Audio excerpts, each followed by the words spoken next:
አልገባኝ ፍቅሬ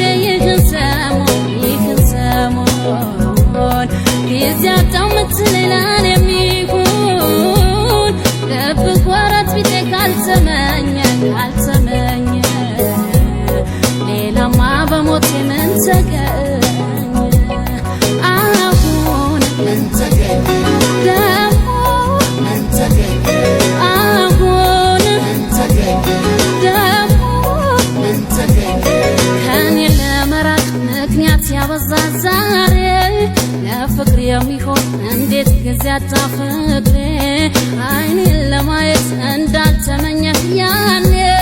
ምን አስበህ ነው መራቅ የጀመርክ ከኔ አሁን